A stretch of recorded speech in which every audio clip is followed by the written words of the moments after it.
All right, picture this. You're driving, maybe to work, maybe just running errands. Mm-hmm. You pull into a parking lot, find a spot, and go about your day. Right. Now imagine just a few feet below your car lies a king, Wow. lost for centuries. That's exactly what happened with Richard III. Yeah, His remains were found under a parking lot back in 2012. really is an incredible story. It is, and today we're going to dive into the life, death, and rediscovery of this controversial king, Absolutely. separating fact from fiction along the way. I think most people know Richard III as the villain, Oh, yeah. the hunchback Right. from Shakespeare's play. Of course. But that image was heavily influenced by the Tudors. Right, the dynasty that took over after Richard's death. Exactly. So essentially, we're going into this deep dive knowing that there's a lot of bias Mm-hmm. surrounding Richard III. Mm. We have to peel back those layers Absolutely. and examine the facts. Where do we even begin with a figure this complex? I think it's important to start with the historical context. Richard III lived during a very turbulent time in England, Okay. known as the Wars of the Roses. Basically, a decades-long power struggle Wow. between two branches of the royal family Got it. for control of the English throne. So right away, we're talking about a time of violence and instability. Yes, very much so. And Richard III is right in the middle of it all. Right in the thick of it. He was a powerful nobleman Oh. and a skilled military leader, Yeah. and he eventually became king in 1483. Right. But his reign was short-lived. Well. He was defeated and killed at the Battle of Bosworth Field in 1485 Aye. by Henry Tudor, Okay. who then became King Henry VII, the first Tudor monarch. And of course, Henry VII had every reason to paint Richard III Oh, in absolutely. a negative light. Yeah. He needed to justify taking the throne. Exactly. That's where that Tudor propaganda machine really got going. Wow. They portrayed Richard as this usurper, Okay. a tyrant, and a physically deformed monster. Just to make their rule seem legitimate? Precisely. And Shakespeare's play, written over a century later, Right.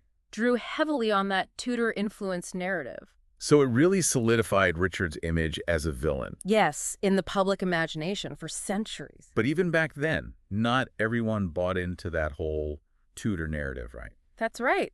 There were some who questioned the villainous image. Our sources mentioned a few early attempts Yes. to re-examine his portrayal. One really interesting example is Josephine Tey's novel, The Daughter of Time, Huh? published in 1951. It's a detective story Interesting. where the main character, a Scotland Yard inspector, Mm-hmm. becomes very intrigued by a portrait of Richard III Ah, and starts investigating the evidence, okay. and ultimately concludes that Richard may have been wrongly accused.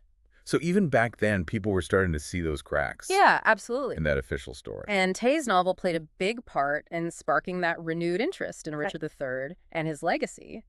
And it also helped lead to the formation Oh. of the Richard III Society, a group dedicated to researching and reassessing his life and reign. So they were really pushing for the search for his lost remains. Exactly. They played a key role in that. Which brings us to Philippa Langley, Yes. the woman who really spearheaded that search. She was absolutely convinced that Richard's remains were somewhere in Leicester. And she devoted years of her life to proving it. What was it about Richard that captivated her so much? I think she was fascinated by his story Yeah. and believed he was really unfairly judged by history. That's amazing how one person's passion can lead to such a significant It really is. It's remarkable. discovery. Langley meticulously researched historical records. Wow. She consulted with experts. She even used dowsing rods Yeah. in her quest to locate his final resting place. That's dedication. Many people dismissed her efforts I bet they did. as a wild goose chase. I mean, it does sound a little crazy. Well, who would think to look for a king in a parking lot? Right. But she persisted She did. and eventually secured funding for an archaeological dig. Yes. At a site in Leicester, believed to be the former location of Greyfriars Priory. That's where Richard was recorded to have been buried. Okay, so that's where the story takes this incredible turn. Yes, in 2012, the excavation team began digging in that parking lot, and within days, they made an astonishing discovery, a skeleton. They didn't just find any skeleton, though, did they? No, not at all. Uh, This skeleton was found right where the choir of the Fiery Church would have been, okay. a location very consistent with those historical accounts of his burial. Okay. Even more compelling, the skeleton showed signs of scoliosis, Scoliosis. a curvature of the spine, and this matched contemporary descriptions of Richard III. Who is said to have one shoulder higher than the other. Exactly. So they found a skeleton with a curved spine buried where they thought Richard III might be. Right. It's starting to sound like they might be onto something. But how did they know for sure if it was really him? It's been over 500 years. Right. Well, that's where science comes in. They needed concrete evidence to confirm the identity.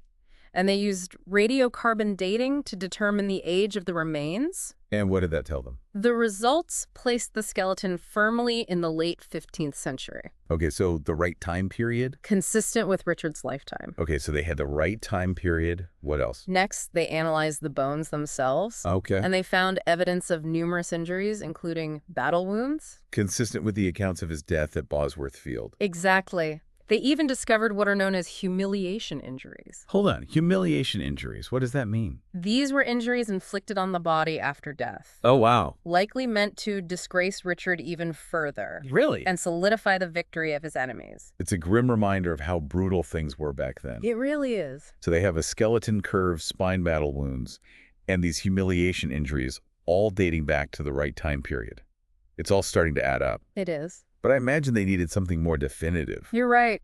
They needed irrefutable proof. And that's where DNA testing comes in. But this is where it gets really exciting. Researchers were able to trace Richard III's matrilineal line, his mother's line, all the way down to a living descendant in Canada. Wow. They got a DNA sample from this descendant and compared her mitochondrial DNA. To the skeleton's DNA? Yes. And was it a match? It was. The results showed a perfect match. Wow. Providing conclusive evidence that this skeleton... Found under the parking lot. Yes, was indeed Richard III. It's incredible to think that after centuries of mystery... I know. Richard III was found thanks to Philippa Langley. Right. And the power of modern science. Yeah. What a remarkable story. It really is. This discovery really kind of throws a wrench into that traditional narrative of Richard III. You're telling me? We've all heard those stories about the hunchback? Right. The villainy, all the supposed crimes. But what do these new findings tell us about the real Richard? What can we learn about his life from his skeleton? Well, the scoliosis is a big one. It was severe and would have been visible when he was alive. Yeah. It challenges that image of him as this physically imposing figure. Right. And it raises questions about how his condition might have been used against him, even exaggerated by his enemies. To paint him as a monstrous figure. Exactly. So the hunchback might have been more propaganda than reality. It's possible. It's amazing how something like that, like a physical deformity, can be twisted to fit a narrative. But the skeletal evidence revealed more than just scoliosis. Right? Absolutely. The analysis of his bones gave us insights into his diet, his health, even his death. Okay. They found that he had a high-protein diet. Which was typical for someone of his status. Yes, at the time. Yeah. They also found evidence of battle wounds, of course. Yeah, including the fatal blow to the back of his head. Right, which likely happened after he lost his helmet in battle. It seems like they were able to put together a lot of details about his life and death. Yes. Just from his bones. And even though he was killed in battle? The discovery of those humiliation injuries suggests that his enemies weren't content to just defeat him. No, they wanted to degrade him even in death. Wow. It's a reminder of the brutality of the time. Yeah. And the lengths people would go to. To solidify their power. Yes. It speaks to the importance of symbolism in warfare. Okay. By desecrating his body, they were sending a message about the consequences of challenging their authority. This deep dive is really making me think about how we interpret historical figures. It is fascinating, isn't it? It's so easy to accept the traditional narrative. Right. Especially when it's been reinforced through popular culture for centuries. That's exactly why discoveries like this are so important. They force us to re-examine our assumptions, to consider new perspectives.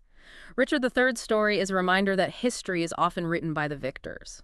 Okay, so we've gone from Richard the villainous king to Richard the lost king. Right.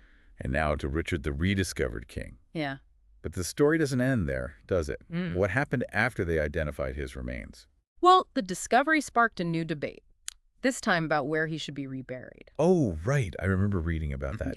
There was a lot of controversy surrounding his reburied, wasn't there? Yes. Different groups had different ideas about what to do. Yeah.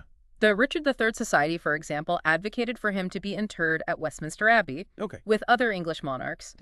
But some of his descendants argued that he should be buried near his ancestral lands in York. Oh, wow. So how did they ultimately decide where to rebury him? Well, after much debate and even some legal challenges, it was decided that Richard III would be reburied in Leicester. In Leicester? Yes, the city where his remains were found. Oh, that makes sense.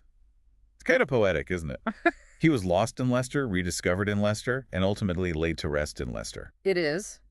But I'm guessing his reburial wasn't just a simple, quiet affair. Not at all. In 2015, Richard III was given a formal reburial in Leicester Cathedral, not far from that parking lot where he was found. It was a grand ceremony, attended by dignitaries, historians, even descendants of those who fought at the Battle of Bosworth Field. Wow, from a forgotten grave under a parking lot to a stately reburial in a cathedral. What a journey. It really is. You mentioned descendants of those who fought at Bosworth Field being at the reburial. Did any of Richard's descendants attend? Yes, actually, and this is where the story takes another interesting turn. Genealogical research revealed that actor Benedict Cumberbatch is a distant relative of Richard III. That's amazing. And it gets even better. Cumberbatch was asked to read a poem at the reburial ceremony. You're kidding. Benedict Cumberbatch read a poem at Richard III's reburial. What are the odds? It really is quite a coincidence. It just shows how these historical figures are connected to us in ways we might never expect. Right. And it's another example of how Richard III's story continues to captivate us even centuries later. It's fascinating to see how this rediscovery has brought Richard III back into the public consciousness. But I imagine he's still a controversial figure. Absolutely. Even with all this new evidence, opinions on Richard III are still divided. Right. Some argue that the discovery of his remains and the reburial have helped to rehabilitate his image, while others maintain that he was a ruthless tyrant who deserved his fate. It seems like even with all this new information, we're still grappling with the same questions about power, ambition, and the nature of good and evil. We are. It's the age-old debate. Is it even possible to separate fact from fiction when it comes to a figure like Richard III? That's the challenge, isn't it? History is rarely black and white. Right. It's full of nuance and ambiguity. Yeah. And with Richard III, there's so many layers to peel back. Right. So many perspectives to consider. So where does that leave us? What's the takeaway from all this? I think Richard III's story reminds us that history isn't static. It's constantly being rewritten as new evidence emerges and new voices are heard. It highlights the power of storytelling, both in shaping our perceptions of the past and connecting us to it in meaningful ways. We've talked about the historical context, the discovery of his remains, and the debate surrounding his reburial. Right.